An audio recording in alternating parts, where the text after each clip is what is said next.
નમસ્કાર મિત્રો, સ્વાગત છે તમારું આપ સૌની સિયારી ચેનલ એની ગુજરાતી યુટ્યુબ ચેનલમાં હું નિકુંજ પરમાર આપ સૌનું તહેરીર સ્વાગત કરું છું। તો મિત્રો, આજના વિડીયો વાત કરવાની છે પેન્શનરોને સાવધાન સતર્ક રહેવા સૂચના, નહીંતર તમારું પેન્શન બંધ થઈ જશે। જો તમે પેન્શન ધારક છો તો તમારા માટે આ વિડીયો ઉપયોગી બનશે। વિડીયો અંત સુધી બનાવજો। તમે પેન્શન લગતી સરકારી કર્મચારી, નિવૃત્ત કર્મચારી, પેન્શન લગતી હરેક માહિતી તમને આ ચેનલ પર એની ગુજરાતી યુટ્યુબ ચેનલ પ્રોવાઈડ કરવામાં આવશે। તો આપણે આ ચેનલને સબસ્ક્રાઈબ કરી લેજો। તો ચાલો યુટ્યુબ ફેમિલી મેમ્બરો વધારે સમય ન બગાડતા વિડીયોની શરૂઆત કરું છું। સૌપ્રથમ મિત્રો, પેન્શન બિગ એલર્ટ કહી શકાય, કેમ કે પેન્શનના સાવધાન સતર્ક રહેવા સૂચના આપી દેવામાં આવી છે, નહીં તો તમારું પેન્શન બંધ પણ થઈ જશે। તો વિડીયો સુધી બનાવ્યા જો તમે પેન્શન ધારક છો તો મિત્રો, પેન્શન આપણે જ્યારે સરકાર નવી પેન્શન સ્કીમ યુપીએસ લાગુ કરી છે ત્યાર પછી ડિજિટલ ઠગ પણ સક્રિય થઈ ગયા છે। પેન્શન લેવા નકલી કોલ આવે છે। જો તમે પણ આવા કોલ આવે તો સાવધાન, કારણ કે આજકાલ પેન્શનરને પેમેન્ટ પેન્શન મેળવવાના ફોન આવે છે, તેમજ તેમના પર ખાતાની માહિતી જાણવા માટે દબાણ કરવામાં આવી રહ્યું છે।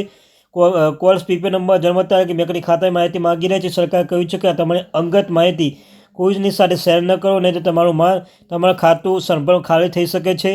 એડવાઇઝર જારી: જ્યારે લોકોને વધુ કોલ આવવા લાગે ત્યારે સેન્ટ્રલ પેન્શન એકાઉન્ટિંગ ઓફિસને એ માહિતી મળી, કારણ કે ફોન કરનાર વ્યક્તિ નાણાં મંત્રાલય હેઠળની સેન્ટ્રલ પેન્શન એકાઉન્ટિંગ ઓફિસના અધિકારી હોવાનું ડાઉનલોડ કરીને ફોન કરી રહ્યો છે। કચેરી તરફથી એક નિવેદન બહાર પાડવામાં આવ્યું છે, જેમાં જણાવવામાં આવ્યું છે કે આ છેતરપિંડી કરનાર પેન્શનને વોટ્સઅપ, ઈમેલ, SMS દ્વારા ફોર્મ મોકલે છે અને તેને ભરવાનું રહે છે। આ સાથે તેઓએ ધમકી પણ આપી છે કે જો તમે આ ફોર્મ નહીં ભરો તો આવતા મહિને પેન્શન બંધ કરી દેવામાં આવશે, તેથી તેમને જળમાં ન ફસાવો મિત્રો।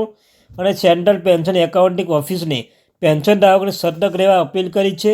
CPAO પેન્શન મેળવનાર અથવા ફેમિલી પેન્શન મેળવનાર પેન્શનરોને તેમની PPO નંબર, જન્મ તારીખ, બેંક ખાતા વિગતો કોઈની સાથે શેર ન કરવા કહેવામાં આવ્યું છે, કારણ કે આ રીતે PPOથી જે CPO કોઈને બોલાવતું નથી, સંપૂર્ણ ડિજિટલ છેતરપિંડી કરનાર છે, તેથી તેમને જાળમાં ન પડો, નહીં તો તમારું મહેનત કમાણી સંભાળમાં ખાલી થઈ જશે સંભાવના છે।